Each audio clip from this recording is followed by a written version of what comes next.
Welcome to Church Online. Here we are, week 2, figuring this thing out together. We are so glad that you are joining us. Yeah, in just a few moments, Freedom Music is going to be leading us in a couple songs of worship, but we're so excited. We're actually going to be debuting one of my favorite songs from our album, The Sound of Freedom. The song is called Your Heart. So right after this, you're going to be able to see that for the first time. Super so exciting. And Pastor Justice is going to preach a killer message. It is continuing our series, 5 Pillars of an Unshakable Life. I'm so excited for that as well. Psalms 100 says that the key to the presence of God is entering his gates with thanksgiving. So today, let's enter worship with a grateful heart and then his courts with praise. So come on, would you worship with us together?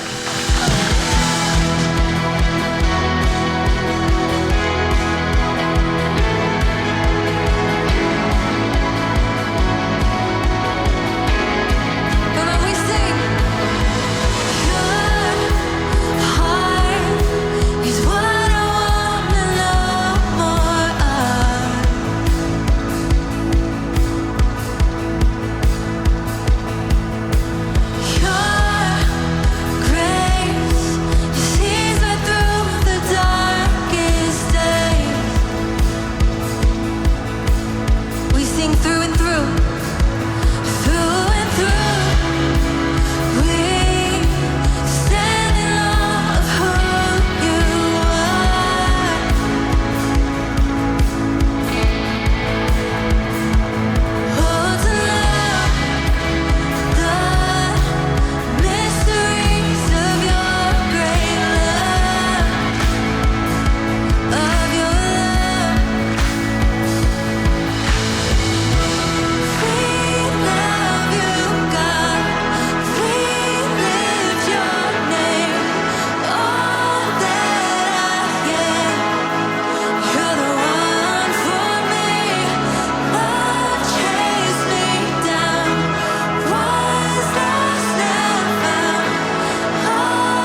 with me when fear is surrounding. You calm the sea. Through all the noise, you're calling me. 'Cause your love is louder than anything.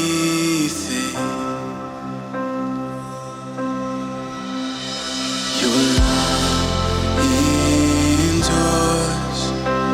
Your grace is enough for me.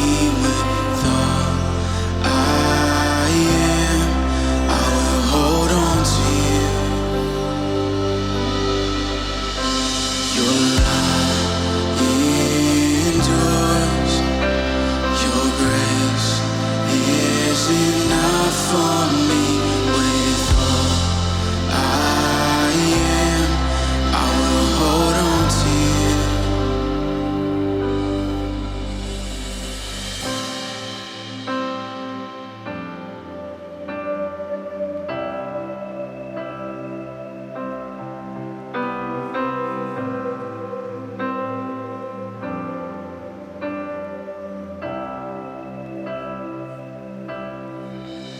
In my weakness, your mercy speaks.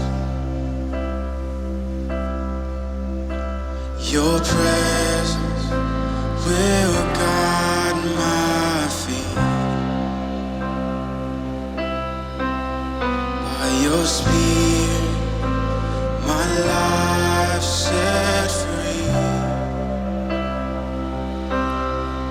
Your love is louder than anything. Your love endures. Your grace is enough for me. With all I am, I will hold on to you. Your love endures. Your grace is enough for me. With all I am, hold on to you.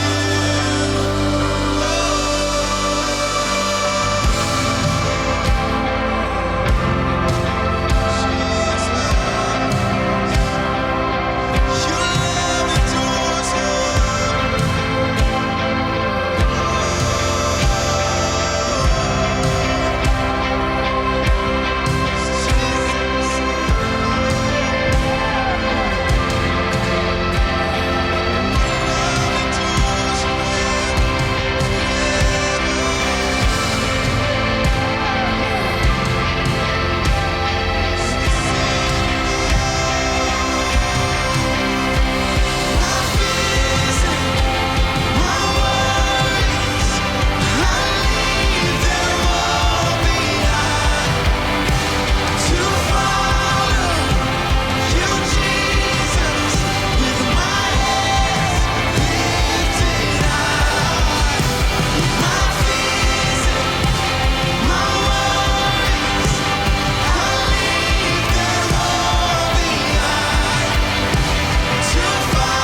endures.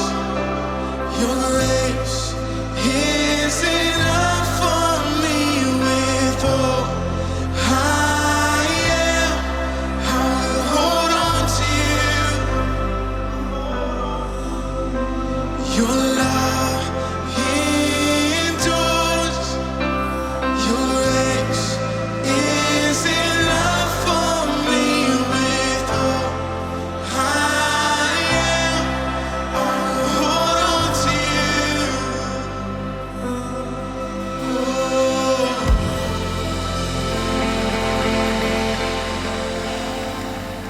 Man, wasn't worship so good? So good. I love that new song. Hey, we wanted to keep you up to date with what's going on in our church life, and we've got some new and exciting things happening. Jair, tell us about it. Yeah, hey, we just want you to have community. So we are going to try something new, very new, to just the dynamic of a weekly basis. Yep. We have these things that are going to be called Zoom groups, and Pastor Justice is going to be talking a little bit more in depth about that.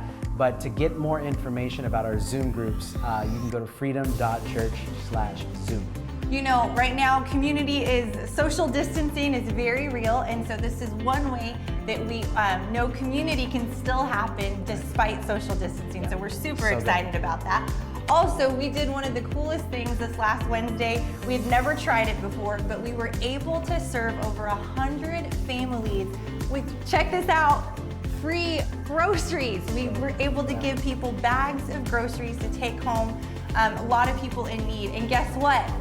We're doing it again this week because of your generosity. So we just want to thank you so much for the partnership. We were able to serve our city, and it was such a beautiful day. We had so much fun. So want you to know, we would love to do double that, 200 families this coming week. So Jair, would you tell us the ways we can give? There's two simple ways to give. Number one is you can go to freedom.church/give, or you can text Freedom Church to 77977. I'm gonna pray for our offering today. Would you join me?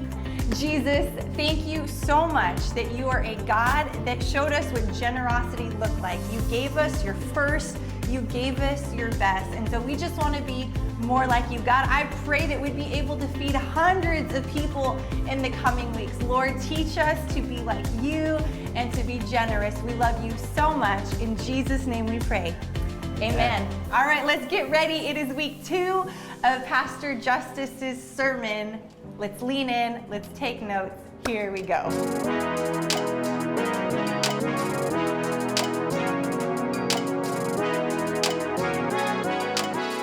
Let us hold tightly, without wavering, to the hope we affirm, for God can be trusted to keep His promise. Let us think of ways to motivate one another in acts of love and good works. And here we go. And let us not neglect our meeting together. Now, some people do, but encourage one another, especially now that the day of His return is drawing near. Let us not neglect our meeting together. One translation says, do not forsake the assembly of believers. What is it saying here in Hebrews chapter 10? It's saying that meeting together is an important part of who we are as followers of Jesus and His church. Well, this is quite a dilemma, isn't it? Because right now we're in the middle of a very unique time in our society, in our nation, in our world. If you're joining us for the second time in our first ever church kind of online experiment, my name is Justice. I'm the lead pastor of Freedom Church, and we are gathered all over the multiverse. We have people meeting in homes and meeting on the other side of their iPhone and who knows where. So we are in a series called Unshakable, 5 pillars to live a life that is unshakable. And last week we talked about how worship is the primary pillar on the foundation of Jesus that holds our life together. But today we got to talk about pillar number 2, and that is godly community.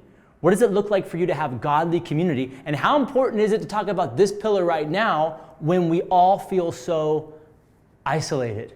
Like, I can't even imagine what your life is like right now and how alone possibly you may feel. But I can tell you this, no matter how holy you are, no matter how, close to God you are, that doesn't mean you can necessarily escape that feeling of isolation. Or maybe you've ever felt like you're around a lot of people, but never felt more lonely at the same time. I remember years ago when I first gave my life to Jesus, I think I was I was almost 21 when I gave my life to Jesus. I was 20. And my whole family lived in Texas. I was the only family member that lived here in Southern California. And so my real community around me were my friends. They weren't necessarily like my family. My family was still my family, but I had that support system around me and those good friends that were journeying with me and hanging out. I had all that even before I was a Christian, because everybody finds himself in some, you need a support system around you. Isolation will kill you. And God called me to go to Bible college. I gave my life to Jesus, and I went straight to Bible college. And I remember pulling up onto that campus and not knowing a soul. I'd never been on that campus. I didn't know a single person there. I was moving into the dorms. I didn't even know who my roommate was going to be. And it was like so many people around me, like dorm life. Like there was 4 different rooms connected to each other. And we all shared a bathroom. I mean, we were in close proximity together, but I might as well have been living on Mars by myself. I was so alone. I was so alone. And in a time when I was closest to Jesus, I never felt more alone. Think about that for a second. You can live a life that does all the right things, behaves all the ways that you read in this scripture, make all the godly choices that you can think of. You could memorize this thing 6 ways till Sunday. You could drop every 4-letter word out of your vocabulary. You can only watch cartoons and PG movies and on Pixar and Disney, and still feel by yourself, because it's not about what you're doing, it's about who you're around. So the pillar number 1 is that your worship is actually going to help you live an unshakable life, the life God has for you. But pillar number 2 is godly community. That to do life by yourself, that's going to shake you up. It's going to get you in your head. There's a difference between isolation and solitude. There's times to be by yourself, seeking God, just you in your mind and the Lord and worship. And there's times for the spiritual discipline of solitude, but that's not what I'm talking about today. I'm talking about if you're hearing my voice and you feel by yourself because you're trapped at home, right? And you've never spent more time with your spouse, or you've never spent more time with your roommates, or you never had more time with your kids, right? But you're feeling by yourself. I want you to turn to Acts chapter 16 if you have a copy of the scriptures with you. You can use your phone, you can use the Bible, you can use your browser but in Acts chapter 16, I want to read a story about these 2 renegades, okay? Paul and Silas. And they were mavericks, man. These guys were rogues. Like they were going into these cities, they were leading people to Christ, they were doing miracles, they were tearing it up because of what they're doing, and they began to be persecuted. It says in chapter 16, verse 22, a mob quickly formed against Paul and Silas. They weren't doing the wrong thing, they were doing the right thing. But the city responds, and the city officials ordered them stripped and beaten with wooden rods. They were severely beaten, and then they were thrown into a prison. The jailer was ordered to make sure they didn't escape, so the jailer put them in the inner dungeon and clamped their feet in stocks. So these guys are captured, they're beaten, they're stripped naked, they're beat with rods, right? And then they're thrown not just in the dungeon, but they're thrown in the inner dungeon. Not just like the normal jail cells, but the bottom of the dungeon, the deepest, darkest, most lonely place in the whole entire jail construct. They're down there by themselves. They have a personal guard right up the stairway there. He's not hanging out with them, but he's keeping an eye on them, who is most likely a retired, centurion who had crucified people and led hundreds of soldiers. This guy was a retired BA. BA stands for bad attitude, okay? He's a retired BA. And his job is literally to make their life easier? No, it's to make their life worse, right? So they're down there in the bottom of the dungeon, right? Somebody open a window. Wait a minute, there is no windows. Wait a minute, we can't reach the window because our hands and our feet are stretched out in these giant wooden handcuffs, why did they put their hands in there? Why did they put their feet in there? Why did they stretch them out like that in those wooden handcuffs? Is it because they were afraid that they were going to escape, and so they put these wooden handcuffs? No, they would have had chains around them. Those wooden stocks were to torture them. They're in the dungeon. They're by themselves. He's guarding them, right? They're in a torture device, okay? And it just couldn't be getting any worse than that. And this is what happens next. At around midnight, it says that Paul and Silas were praying and singing hymns to God. What? Around midnight, Paul and Silas were crying and whining and blubbering and hating God. That's what I would think any normal person would be doing in a dungeon in these kind of circumstances. No, around midnight, Paul and Silas were praying. Okay, maybe that part I can believe. and singing hymns to God. Can I just talk for a second about singing hymns? I don't know the last time you sang a hymn, but do you know how hard it is to even just sing a hymn, period, right? Like, I'm not a singer. It's not my spiritual gift. I don't like to sing very much, but I do it for one reason and one reason only. Because I'm grateful for what God has done for me, right? I'm not a singer. Like, you're not gonna like catch some sort of secret iPhone recording of me in the shower singing, you know, Lady Gaga, okay? It's not my natural disposition to like just break out in song. That's not me. The only time I sing is when I'm grateful. It is hard to sing hymns and be bitter at the same time. It's hard to worship and be ungrateful at the same time. It's hard to blame God and sing at the same time. That's why singing is so important.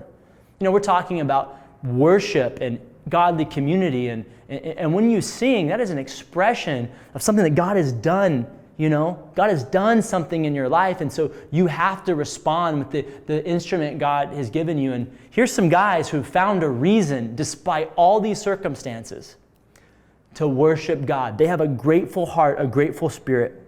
And check this out. The other prisoners were listening to them. Okay? So they're at the dungeon. Their songs are echoing up throughout the chambers. There's other layers, levels where prisoners are listening. And suddenly there was a massive earthquake and the prison was shaken to its foundations. I don't know if it gets any scarier than being in a dungeon and then an earthquake happens. Because when you're in a dungeon, in the inner cell, and an earthquake happens, you're usually the one that gets collapsed on. Like, that's the most unsafe place. It's the most dangerous place there is. So just picture this for a second. Here's two guys. They love Jesus, they're starting churches, and they get captured, and they get beaten, and they get flogged, and they get tortured, and they get thrown into a dungeon. And instead of responding in all of the ways that we would normally assume any normal, rational person in the natural would respond, they respond in the supernatural. They're worshiping and they're singing. Here's my question to you. Remember, what we're talking about today is godly community. Do you think they would have responded this way, either Paul or either Silas, if they would have been by themselves? Do you think if it had just been Paul down there in the dungeon, hands in the handcuffs, being beaten, all that, do you think that guy would have had the strength to sing worship to God by himself? Do you think Silas, do you think he would have just dug down deep and just started singing? And you think he could have convinced himself to stay grateful and keep the right mindset during that time? And I think you probably know exactly where I'm going with this sermon today. I want to give you 3 reasons why godly community is an absolute game changer for you. Godly community, though right now we're trying to figure this out as a church, we have to figure it out. Come on, we have to make church happen. Because number 1, godly community gives you strength. The word communion is really a combination of 2 words. It means common union, right? When I talk about godly communion or godly community, I'm talking about your relationship with God and your relationship with others. And I hear so often, and maybe this is you, and if this convicts you, I'm sorry, but I'm not. I hear all the time people say, you know what, this is just my church over here. I just do this podcast, and you know, my church is, I just go hiking. It's just me and the Creator, and I go hiking, and it's just me, and it's like, oh, I can feel Him, and I just like, dude, that's not biblical. God is always driving you, not only to a relationship with Him, but a relationship with others. You can have your solitude time. That's important. That sounds like it really feeds your soul, and it's good for you, and you know how to nourish things that are, the way God designed you. But it's also a trap to just be a selfish Christian who only just, it's just you and God, you and God, you and God, you and God. Man, to truly be in communion with God is to be in community with others. You want to live an unshakable life? You're going to have the right people in your life. Because true godly community brings you strength.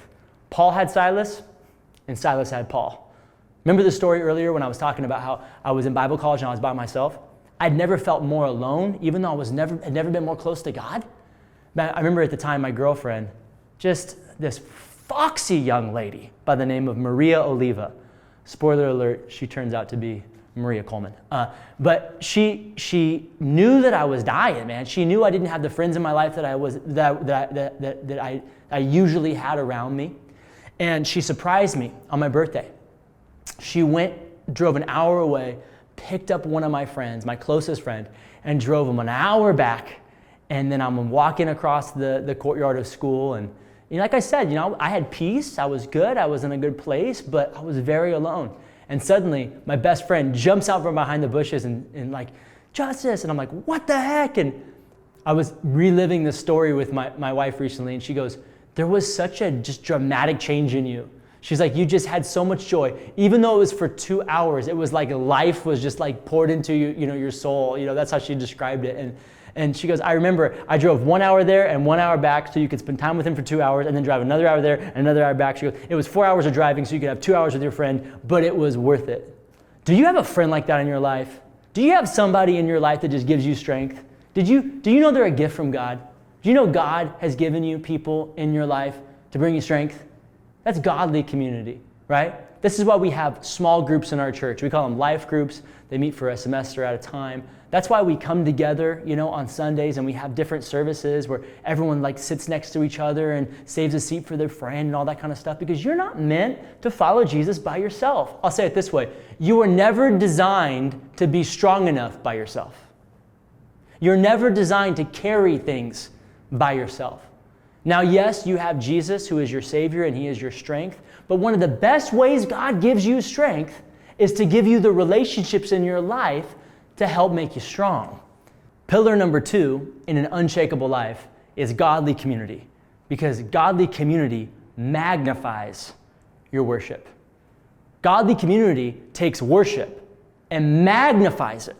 Like if you just worship God by yourself, that's singing, that's worship. But the moment you start adding other voices, other hearts, the gratefulness increases, the praise begins to resound louder and louder. You go from just being a solo act to a choir. Can you imagine Paul at the bottom by himself? His hands are in the stock. His feet are in the stock, right? And he's like, just by himself, your heart is what I want to know more of. By himself, no Silas, just Paul. How annoying would that be? Like you're a prisoner in one of the other chambers. You're like, knock it off. Stop singing. Like it would be annoying to hear one lone dude just singing, right? But the moment the second voice joins, the moment the other dude joins in and starts singing, now it's not some dude who's had his brains beaten out by a centurion. Now it's 2 people. It's not a crazy guy down there. Maybe something's happening. Suddenly there's a strength that's felt in the song. Suddenly there's a hope that's beginning to rise up from the dungeon depths, right? Suddenly faith, it's 2 people. Faith is being, it's being stirred up. You feel it, and it's not annoying. It's actually inspiring to everybody. And look at what happens next. As their worship is magnified, it says, suddenly, verse 26, there was a massive earthquake. Suddenly, on the other side of their worship, in godly community, there was a massive earthquake, and the prison was shaken to its foundation. All the prison doors immediately flew open, and the chains off every prisoner fell off. The jailer woke up to see the prison doors wide open, and he assumed the prisoners had escaped. So he drew his sword to kill himself. But Paul shouted to him, "Stop! Don't kill yourself. We're all still here." We're all here. We're everybody. All the chains fell off. Every prisoner. Every door was open. Everybody had the chance to run. Everybody could have. But they didn't. Because the godly community, the worship, the unshaken faith of those 2 guys in that dungeon sounds like it was scarier than the earthquake itself. Paul shouted, "Stop! Don't kill yourself." The guy has the sword, and he has the butt of the sword on the ground. He's like, "Man, I'm going to dive on this sword and kill myself, because at any moment, If my supervisors find out that I let some prisoners get escaped, they're going to kill me anyway. So I might as well kill myself. Paul and Silas go, stop. We're all still here. In fact, everybody's still here. The jailer called for the lights, ran to the dungeon, fell down trembling before Paul and Silas. Then he brought them out and he asked, "Sirs, what must I do to be saved?" They replied, "Believe in the Lord Jesus, and you'll be saved, along with everyone in your household." That's a promise. And they shared the word of the Lord with him and with all who lived in their household. Even at that hour of the night, the jailer, check this out, cared for them and he washed their wounds. Look at how dramatically everything has changed now. I mean, the whole thing is, the guy who was beating them and torturing them is now caring for them as a result of their unshaken faith. Then he and everyone in his household were immediately baptized. This is the middle of the night. He and his entire household rejoiced because they all believed in God. Now, I don't care if you're by yourself right now. That deserves a clap. That's an amazing story. Paul and Silas, they knew that worship was a pillar to an unshakable life, but they also knew that godly community would be a game changer, because now their godly community didn't just give them strength, but godly community was magnifying their worship. And you know what else godly community does? Point number 3. It aligns our perspective. It puts us in the right mindset.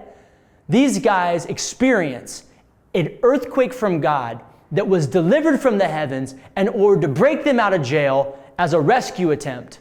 But they are so unshaken that instead of running away, they align their perspective with God and they say, I may be running away from the jail cells, but I'd also be running away from this jailer. So let's just stop and make sure he has an opportunity to know Jesus and know the hope and know why we're so unshaken by all this and how we can worship and how we can have this kind of strength. And this Philippian jailer is blown away along with everybody else in the whole place. Here's the wildest part. They go back to the jail cell the next day. They go back to the dungeon voluntarily, right? So this guy doesn't lose his head. And then later, they're set free. But the earthquake was never about setting them free. It was about setting the jailer free. And the godly community that Paul and Silas had, that gave them the perspective that they needed. Let's contextualize this for a second, because maybe you're like, Justice, I'm with you. I feel like I'm in a dungeon right now. My kids are home from school. I've never spent so much time with my spouse. My kids are watching YouTube until their brains fall out of their head, and I'm going crazy, right? Look, we're all in this together. We're going to make church happen. We're going to stand on the foundation of Jesus, and we're going to make sure that every pillar is lined up. I want to encourage you to continue in this series over the next few weeks, and I want to give you an application for this very week so you don't have to wait till next Sunday for church online. We are forming online Bible studies. My goal is to have enough online Bible studies this week at different times during the day. Maybe the morning works well for you. Maybe the evening works well for you. Maybe you're looking for a guys group or a girls group or a marriage group. Maybe you're looking to grow in your faith and you need to join our growth track class. We are putting together a custom online Bible study. We've never done this before. That's going to be facilitated through Zoom. I don't know if you've ever used Zoom before, but Zoom is an online platform where you can actually have community around your device, where you can watch the Bible study and that we're in the process of creating. It's on the book of Acts. It's called Unshakable Hope. That's the first part.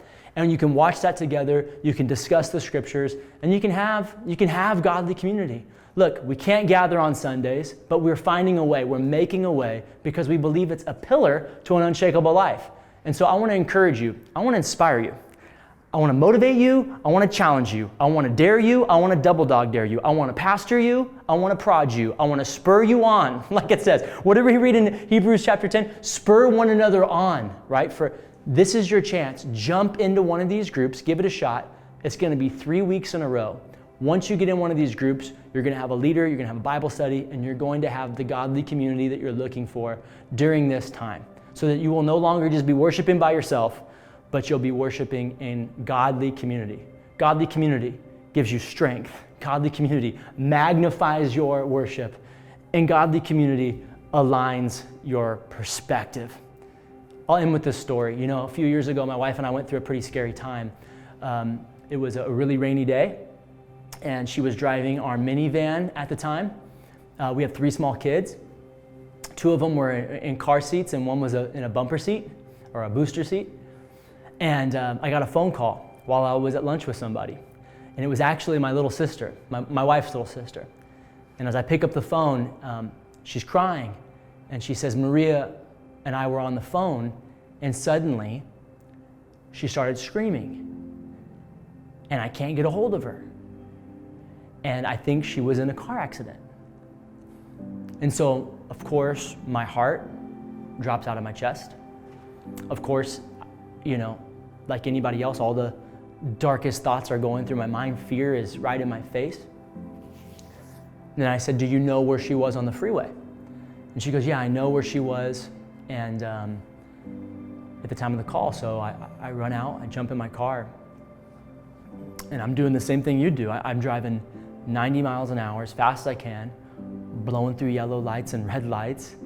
I get to the freeway, I jump on, I'm driving in the shoulder. And as I'm driving to where the last place that phone call went off, I'm thinking, I'm gonna pull up and find my wife's minivan upside down and my family. You know, that's what I'm thinking in my head. My phone rings while I'm driving like a madman. And it's a phone number that I don't recognize. So I pick it up. And there's a lady and she's crying. And she says, I'm here with your wife. And I said, put her on the phone. And I hear my wife's voice. She says, hi babe, I'm okay. When she said I'm okay, it wasn't the sound of someone who was in shock or who was numb or even just somebody who was relieved that they were alive. She said, hi babe, with the sound of the peace of God in her heart, her reality. She said, yeah, the car rolled multiple times on the freeway. She had wound up hydroplaning, driving up the side of this rock face basically and flipping over. And then when I pulled up on the scene and I saw my car looking like a micro machine on the shoulder, I went straight into the ambulance. And even though I'd heard my wife's voice, I still couldn't believe it. And there she was, and she was okay. And I was looking down at her and holding her, and she was in her right mind. She was at peace. She'd obviously gone through a lot of trauma. But then I look up and I see my nephew at the door of the ambulance. I don't even know how he got there. And I was in shock at first. I was like, what's this guy doing here? And he just knew to come straight to the scene. He just knew that that's what family does. When something goes down, your family shows up at the door. And then when I got to the hospital, we had more good friends. We had Vanessa there and Richard there. Is there anything that you need? And they were taking care of the thing. By the time we got home, we had food that was ready, so dinner was taken care of that night. Man, I got good friends because I have a good God. And guess what? There are people in your life that God has put for you to have godly community. There is nobody who is following Jesus that God is going to leave by yourself.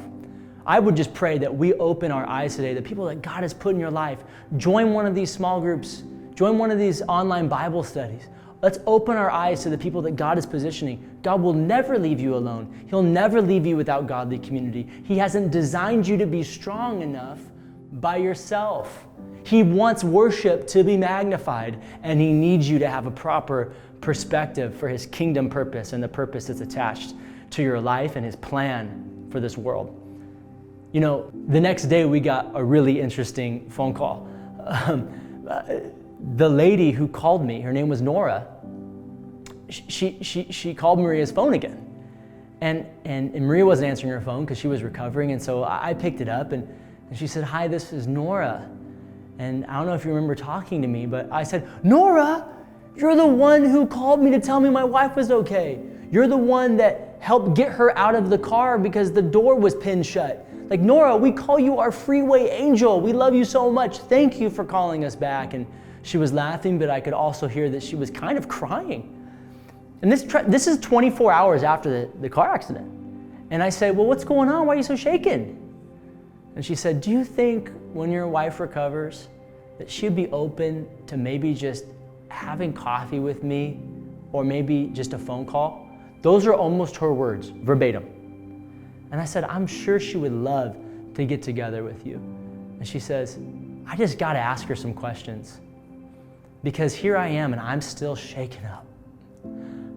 I'm still a mess. But the strength that she had that day and the peace that she had that day has just left me with more questions. And to make the story shorter, my wife did wind up meeting with Nora. And she described sitting down with her at Starbucks and this lady just breaking into tears the moment they sat down.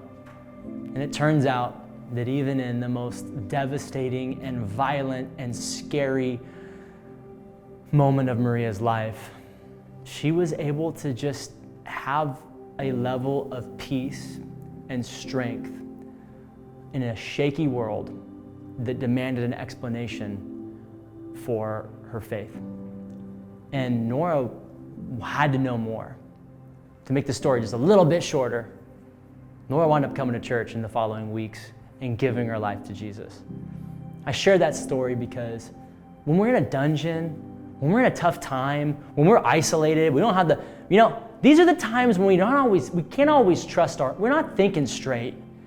And you being in godly community is a big deal, not just because you need strength, and not just because God needs to be worshiped and deserves to be worshiped, but because your perspective, your perspective might be shaky. Your perspective on how things are might be misaligned. It might not be lined up with what God's really doing in your life. Because I can promise you this, God's not left you by yourself. You're not alone. You have Him and you have the right people in your life. God's at work, He's on your side, and there are things in motion that He's doing in your life right now. But you could miss it simply because you do not have godly community around you helping align your perspective with what He's doing. Somehow, that crazy incident where our minivan flips 3 times and, oh, by the way, my kids were not in the car by the grace of God. I didn't tell that part, so my kids were okay. The car flips, my wife goes through all that. Somehow, God uses something terrible to become something good. And wouldn't that just be God's plan all along? Here we are in the middle of the coronavirus, COVID-19, so many people flipping out and so many things. Feels like the world's going to hell in a handbasket. And yet the church rises up and delivers a crystal clear course for everyone to follow, a foundation for them to stand, and unshakable examples of God's love during this time. Yeah, your perspective is important, not just for you, but for all the other prisoners and all the other jail cells who's looking into your dungeon and watching you worship God in godly community. Can I pray for you? Would you bow your head? Would you close your eyes? Lord, we thank you so much for the technology that's brought us together. What a gift. But Lord, I pray that anybody on the other side of my voice right now, whether they're just on a device by themselves or whether they're maybe with a group of friends or they're catching this on YouTube or whatever it is, we know you're the God over time and over all situations. I pray right now you'd speak to their heart. I pray you'd help them understand that without you, they're always going to feel shaky. Without proper worship, they're never going to know that they were made in your image and that they belong to you. Without godly community, they're never going to have the strength that they need for the life you've called them to live. Lord, I pray that right now, that my voice would speak to those hearts, but it would be your word that says, for God so loves the world that He gave His only Son, Jesus, for you. He gave His only Son, Jesus, the most precious thing possible, the love of the Father, for you, so that you could know Him, so you could be forgiven of all the things that you've ever done wrong. And if you're like me, that's a lot. All the things that you would ever do in the future that would be wrong, if you're like me, my life would be a mess without God. And that you would be able to know this love because of Jesus. My prayer is that you would receive the forgiveness of God today, made possible through Him, and that you would surrender your life to Jesus. you would say yes to this love, so that you would know this strength and you could live a truly unshakable life. If that's you and you want to make that decision today and you're watching live online right now, my encouragement would be that you would simply just type in that chat box, I believe. I believe. Just have the courage to right now just type that in the chat box. We have a prayer tab if you need prayer. We have online hosts that are going to be moderating this, but we want to send you some free resources, give you everything that you need. So like I said, you're not trying to follow Jesus by yourself. And if you're already a Christian, you're already a part of our community of faith, you need a next step today because church is looking differently right now. The landscape of church is changing. And my encouragement, like I said, my challenge would be you join one of our online groups that are starting this week. And so for the next 3 weeks in a row, you'll have a godly community in your life and you can experience an unshakable life. We love you. God bless you. And we'll see you next week.